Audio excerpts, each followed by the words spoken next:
Hello everyone, welcome to trending exam way to success. Myself Komal. As you know, हम आपके साथ लाए हैं समसामयिक घटना चक्र की सीरीज़, और इस सीरीज़ में हम पॉलिटी को chapter wise previous year questions के थ्रू कवर करेंगे। आप सभी को पता है कि इस सीरीज़ में हमारा ये 29th चैप्टर चल रहा है, जिसका फर्स्ट पार्ट हम प्रीवियस वीडियो में कंप्लीट कर चुके हैं, और इस वीडियो में आज हम चैप्टर नंबर 29 का सेकंड पार्ट कवर करेंगे। आपको पता है कि इस सीरीज़ में हमने पिछले 20 से 25 सालों के जितने भी प्रीवियस ईयर के क्वेश्चंस हैं उन्हें डिटेल में एनालाइज किया है, ताकि जो आपकी प्रिपरेशन चल रही है इसमें आपके प्रैक्टिस को और भी ज़्यादा मजबूत किया जा सके। तो चलिए दोस्तों, स्टार्ट करते हैं आज का हमारा वीडियो। आज की इस वीडियो में हमारा फर्स्ट क्वेश्चन है क्वेश्चन नंबर 26। इसके 25 क्वेश्चन हम प्रीवियस वीडियो में कंप्लीट कर चुके हैं, और ये हमारा जो चैप्टर नंबर है वो है 29, जिसमें हम इमरजेंसी प्रोविजंस के बारे में पढ़ रहे हैं। तो चलिए आज का हमारा क्वेश्चन स्टार्ट करते हैं। यदि भारत का राष्ट्रपति संविधान के आर्टिकल 356 के अधीन जो उपबंध दिए गए हैं इसके अनुसार अपनी शक्तियों का किसी विशेष राज्य के संबंध में प्रयोग करता है तो क्या होता है? ऑप्शन ए, उस राज्य की जो विधानसभा है वह अपने आप भंग हो जाती है। ऑप्शन बी, उस राज्य के विधानमंडल की शक्तियां संसद के द्वारा उसके प्राधिकार के अधीन प्रयोज्य हो जाती है, यानी कि जो राज्य के विधानमंडल की शक्तियां हैं वह पार्लियामेंट के अंडर आ जाती हैं। ऑप्शन सी, उस राज्य में आर्टिकल 19 निलंबित हो जाता है। ऑप्शन डी, राष्ट्रपति उस राज्य से संबंधित विधियां बना सकते हैं, जो उस राज्य के कानून है वह राष्ट्रपति बना सकते हैं। तो यहाँ पर आपका ऑप्शन बी करेक्ट है। जब भी आर्टिकल 356 का यूज़ करके राष्ट्रपति के द्वारा अपनी शक्तियों का इस्तेमाल करके राज्य के अंदर इमरजेंसी लगाई जाती है, तो उस राज्य की जो विधानमंडल है उसकी शक्तियाँ पार्लियामेंट के अंदर आ जाती हैं। तो यहाँ पर आपका ऑप्शन बी करेक्ट है। उस राज्य के विधानमंडल की शक्तियाँ संसद के द्वारा या उसके प्राधिकार के अधीन प्रायोज्य होंगी, यानी कि पार्लियामेंट के अंडर आ जाएंगी। तो यहाँ पर आपका ऑप्शन बी बिल्कुल करेक्ट है। आगे इसके एक्सप्लेनेशन देखते हैं। राष्ट्रपति के द्वारा संविधान के आर्टिकल 356 के अधीन यथा उपबंधीन आर्टिकल 356 के अंदर जो प्रोविज़न दिए गए हैं उनके अनुसार अपनी शक्तियों का किसी विशेष राज्य के संबंध में प्रयोग करने का प्रभाव ये होता है। फर्स्ट नंबर पर, उस राज्य की सरकार के सभी या फिर कोई कृत्य तथा राज्यपाल या राज्य के किसी प्राधिकार या निकाय में निहित उसके द्वारा प्रयोज्य सभी या फिर कोई शक्तियाँ राष्ट्रपति अपने हाथ में ले सकते हैं। इस लाइन का ये मतलब है कि जो उस राज्य की सरकार है और उस राज्य की जितनी भी विधायी शक्तियाँ हैं, कानून बनाने की जो भी शक्तियाँ हैं, वह राष्ट्रपति अपने हाथ में ले लेते हैं। आगे आपको सेकंड नंबर पर बताया गया है, राष्ट्रपति यह घोषित कर सकता है कि जो राज्य के विधानमंडल की शक्तियां हैं वह संसद के प्राधिकार के द्वारा या उसके अधीन प्रत्योग्य होंगी, यानी कि जो भी राज्य की विधानमंडल की पावर है वह पार्लियामेंट को मिल जाएंगी। आर्टिकल 356 के तहत राष्ट्रपति शासन लगाए जाने की स्थिति में जब भी किसी राज्य के अंदर प्रेसिडेंट रूल लगाया जाता है तो राज्य की विधानसभा अपने आप निलंबित नहीं होती है। वह राष्ट्रपति चाहे तो उसे भंग भी कर सकते हैं या फिर उसका निलंबन कर सकते हैं। उल्लेखनीय है कि आर्टिकल 19 राज्य में संविधान के आर्टिकल 352 के अधीन युद्ध या बाह्य आक्रमण के आधार पर जारी आपात उद्घोषणा के समय स्वतः निलंबित होता है, ना कि आर्टिकल 356 की उद्घोषणा के तहत। यहाँ पर आपको ये बोला गया है कि जो आपको आर्टिकल 19 में फंडामेंटल राइट दिया गया है वह आर्टिकल 352 के अंडर में जो नेशनल इमरजेंसी लगाई जाती है उस टाइम यह आर्टिकल 19 निलंबित होता है। आर्टिकल 356 के टाइम पर जो प्रेसिडेंट रूल लगाया जाता है उस टाइम पर आर्टिकल 19 के अंदर जो फंडामेंटल राइट है वह निलंबित नहीं होते हैं। और यहाँ पर आपको ये बताया गया है कि जब भी किसी राज्य के अंदर आर्टिकल 356 का यूज़ करके राष्ट्रपति शासन लगाया जाता है तो जो उस राज्य की विधानसभा होती है वह अपने आप निलंबित नहीं होती। अगर राष्ट्रपति ऐसी उद्घोषणा करते हैं कि वहाँ की विधानसभा को निलंबित किया जाना है तो उसका निलंबन होता है और राष्ट्रपति उस विधानसभा को भंग भी कर सकते हैं। क्वेश्चन नंबर 27, किसी राज्य में राष्ट्रपति शासन की उद्घोषणा के निम्नलिखित में से कौन से परिणामों का होना आवश्यक नहीं है?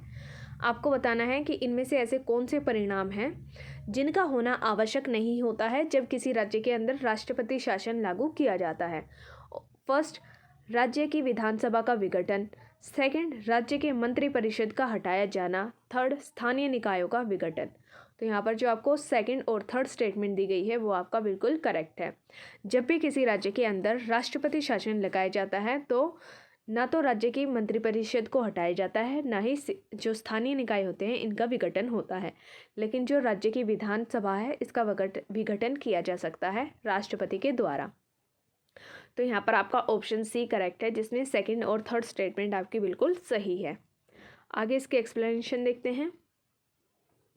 भारतीय संविधान के आर्टिकल 356 के प्रावधानों के तहत राज्यों में जब संवैधानिक तंत्र विफल हो जाता है तो ऐसी कंडीशन में राष्ट्रपति के द्वारा राज्यों के अंदर राष्ट्रपति शासन की घोषणा की जाती है।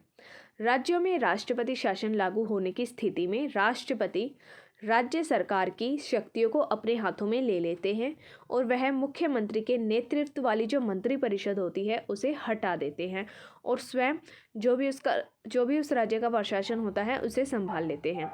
राष्ट्रपति के प्रतिनिधि के रूप में जो राज्यपाल हैं वह राज्य सचिव की सहायता से राज्य का प्रशासन चलाते हैं। इसके अतिरिक्त राष्ट्रपति राज्य विधानसभा को विघटित या फिर निलंबित भी कर सकते हैं। राष्ट्रपति अपनी मर्जी से विघटित और विलंबित करते हैं, ये अपने आप विघटित या फिर निलंबित नहीं होती है। हालांकि यह आवश्यक नहीं है कि स्थानीय जो निकाय हैं इनका विघटन राष्ट्रपति शासन की उद्घोषणा का परिणाम नहीं है। तो जो आपके ये स्थानीय निकाय होते हैं इनका विघटन राष्ट्रपति शासन की उद्घोषणा का परिणाम नहीं होता है। क्वेश्चन नंबर 28, संविधान के आर्टिकल 356 के से संबंधित निम्नलिखित कथनों पर विचार कीजिए। यहाँ पर आपको 3-4 स्टेटमेंट दी गई हैं और आपको बताना है कि 356 आर्टिकल के रिस्पेक्ट में कौन सी स्टेटमेंट इनमें से करेक्ट है। फर्स्ट, राज्यों में संवैधानिक तंत्र की विफलता एक वस्तुनिष्ठ यथार्थ है।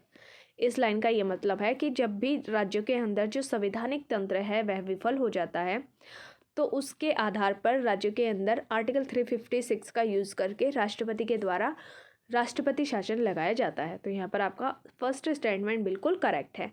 सेकंड, इस अनुच्छेद के अंतर्गत दी गई उद्घोषणा का उच्चतम न्यायालय के द्वारा न्यायिक पुनर्विलोकन किया जा सकता है। तो यहाँ पर आपकी सेकंड स्टेटमेंट भी बिल्कुल करेक्ट है। आर्टिकल 356 के अंदर जो भी उद्घोषणा की जाती है उसका पुनर्विलोकन किया जा सकता है सुप्रीम कोर्ट के द्वारा। थर्ड स्टेटमेंट, इस उद्घोषणा के साथ ही जो राज्य की विधानसभा होती है वह अपने आप भंग हो जाती है। तो ये आपकी थर्ड स्टेटमेंट इनकरेक्ट है।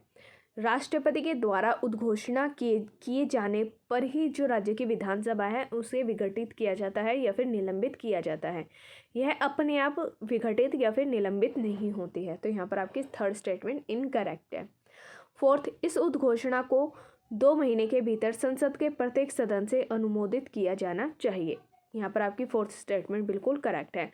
जब किसी राज्य के अंदर प्रेसिडेंट रूल लगाया जाता है आर्टिकल 356 के अंदर तो उस उद्घोषणा को 2 महीने के अंदर ही पार्लियामेंट के द्वारा, पार्लियामेंट के जो दोनों सदन हैं लोकसभा और राज्यसभा, इनके इससे अनुमोदित करवाया जाना चाहिए। तो यहाँ पर आपकी फोर्थ स्टेटमेंट भी बिल्कुल सही है। तो यहाँ पर आपका ऑप्शन ए करेक्ट हुआ, जिसमें फर्स्ट, सेकेंड और फोर्थ स्टेटमेंट आपकी सही है और थर्ड स्टेटमेंट आपकी इनकरेक्ट है। Option A is correct. इसके एक्सप्लेनेशन में देखते हैं क्या दिया गया है। SR बोमई वर्सेस भारत संघवाद 1994, ये आपको एक केस का नाम दिया गया है SR बोमई वर्सेस भारत संघवाद, जो कि 1994 में केस आया था। इस केस में उच्चतम न्यायालय ने ये निर्णय दिया था कि आर्टिकल 356 से संबंधित उद्घोषणा का न्यायिक पुनर्विलोकन किया जा सकता है तथा उद्घोषणा के साथ ही जो राज्य की विधानसभा है वह भंग नहीं की जा सकती जब तक कि ऐसी उद्घोषणा का संसद के दोनों सदनों के द्वारा 2 महीने के अंदर अनुमोदन नहीं कराया जाता। इससे यह भी निर्धारित किया गया है कि संवैधानिक तंत्र की विफलता यथार्थ में होनी चाहिए, न कि कल्पित आधारों पर। यहाँ पर आपको इस एक्सप्लेनेशन में ये बोला गया है कि 1994 में सुप्रीम कोर्ट ने एक जजमेंट दी थी SR बोमई वर्सेस भारत संघवाद केस में कि आर्टिकल 356 का यूज़ करके जब प्रेसिडेंट रूल की उद्घोषणा की जाती है उसका न्यायिक पुनर्विलोकन किया जाना चाहिए सुप्रीम कोर्ट के द्वारा। और इस उद्घोषणा के साथ ही विधानसभा भंग नहीं होती है, बल्कि विधानसभा तब भंग होगी जब संसद के जो दोनों सदन हैं उनके द्वारा 2 महीने के अंदर इसका अनुमोदन किया जाएगा।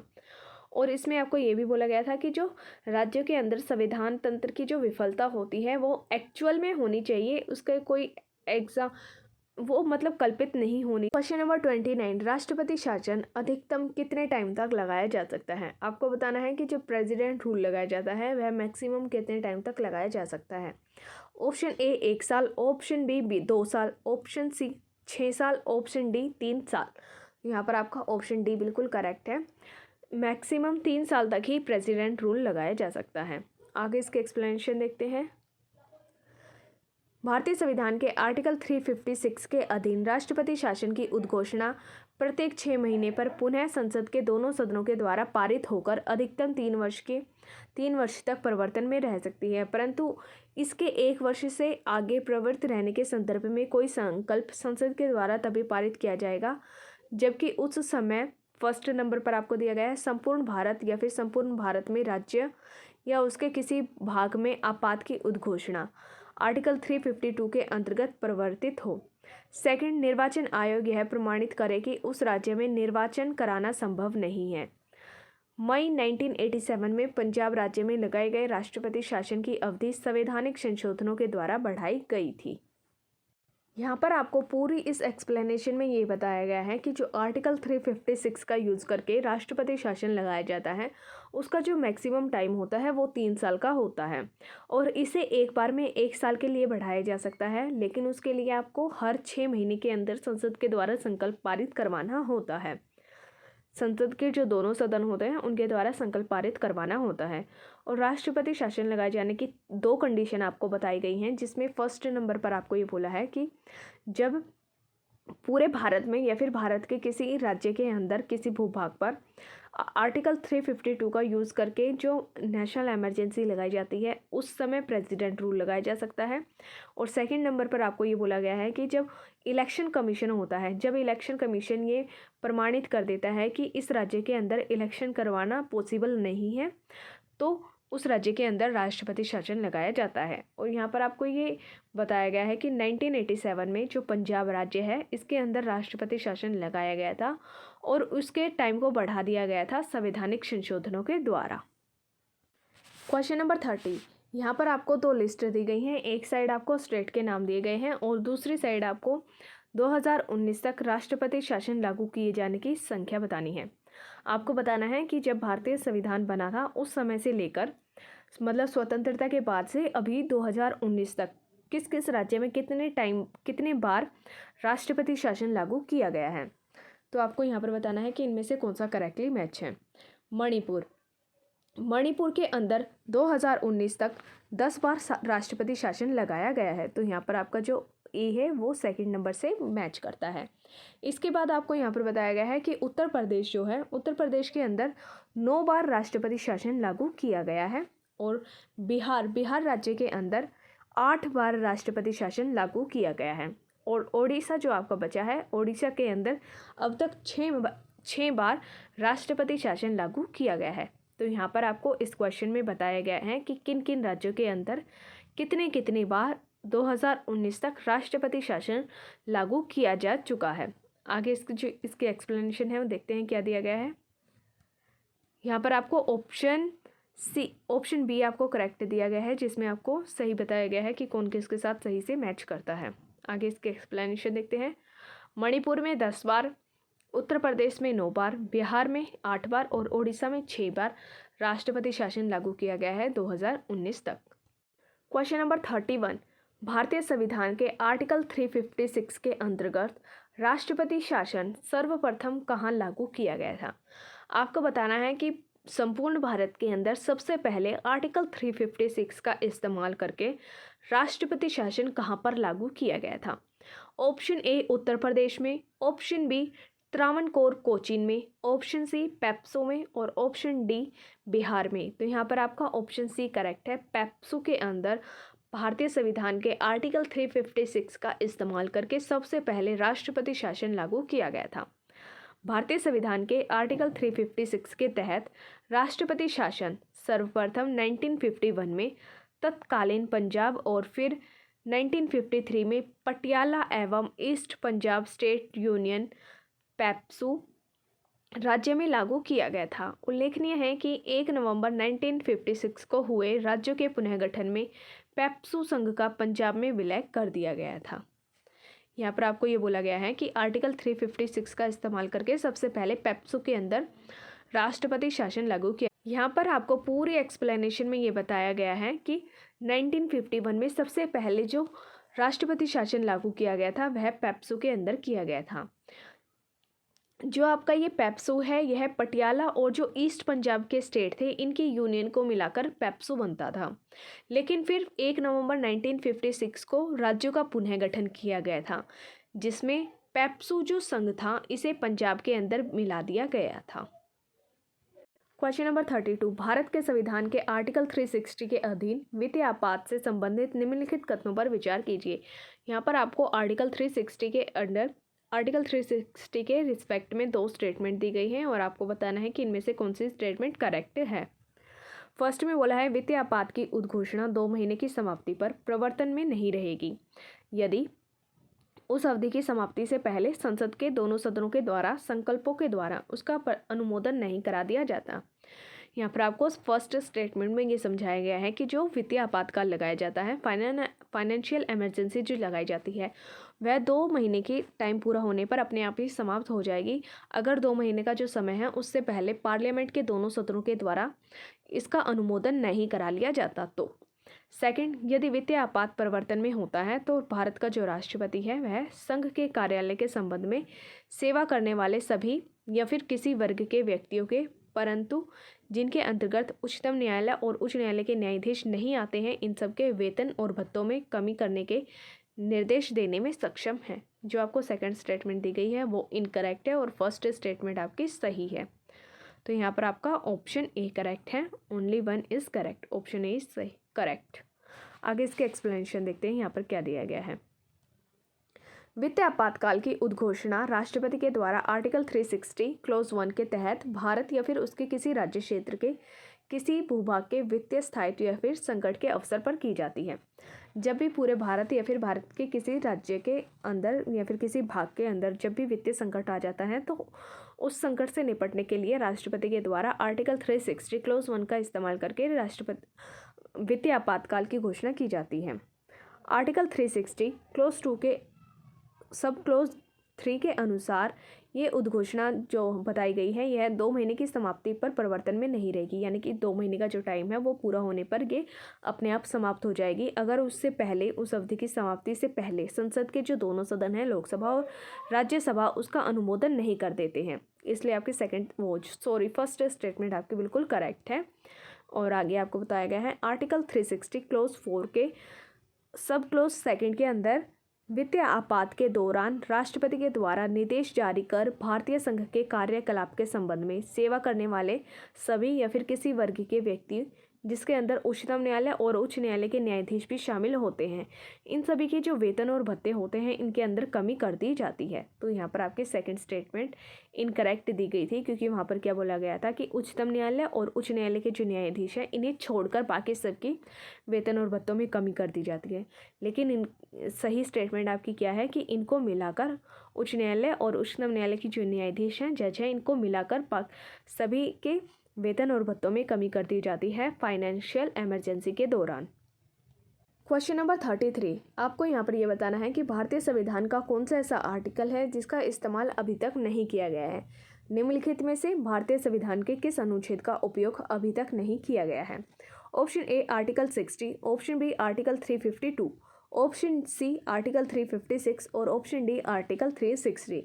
तो यहाँ पर आपका ऑप्शन डी करेक्ट है। आर्टिकल 360 एक ऐसा आर्टिकल है जिसका इस्तेमाल आज तक नहीं किया गया है, अभी तक नहीं हुआ है। आगे इसके एक्सप्लेनेशन देखते हैं। आर्टिकल 360 वित्तीय आपातकाल से संबंधित है। इस अनुच्छेद का उपयोग अभी तक नहीं किया गया है। इस अनुच्छेद के अनुसार यदि राष्ट्रपति को ये ऐसा आभास होता है या फिर ऐसी स्थिति पैदा हो जाती है जिससे भारत या फिर उसके किसी भाग का वित्तीय स्थायित्व संकट में होता है तो वह वित्तीय आपातकाल की उद्घोषणा कर देते हैं। राष्ट्रपति वित्तीय आपात की उद्घोषणा कर सकते हैं। आर्टिकल 352 के अनुसार यदि राष्ट्रपति को इस बात का समाधान हो जाए कि गंभीर आपात स्थिति विद्यमान है या होने के निकट है, जिसमें युद्ध, बाह्य आक्रमण या फिर सशस्त्र विद्रोह से भारत या फिर उसके किसी भाग में संकट पैदा हो सकता है, तो इस अनुच्छेद का इस्तेमाल करके, आर्टिकल 352 का इस्तेमाल करके राष्ट्रपति इस अनुच्छेद का प्रयोग राष्ट्रपति कर सकते हैं, यानी कि नेशनल इमरजेंसी लगा सकते हैं आर्टिकल 352 का यूज़ करके। इस अनुच्छेद का उपयोग अभी तक 3 बार 1962 में, 1971 में और 1975 में किया जा चुका है।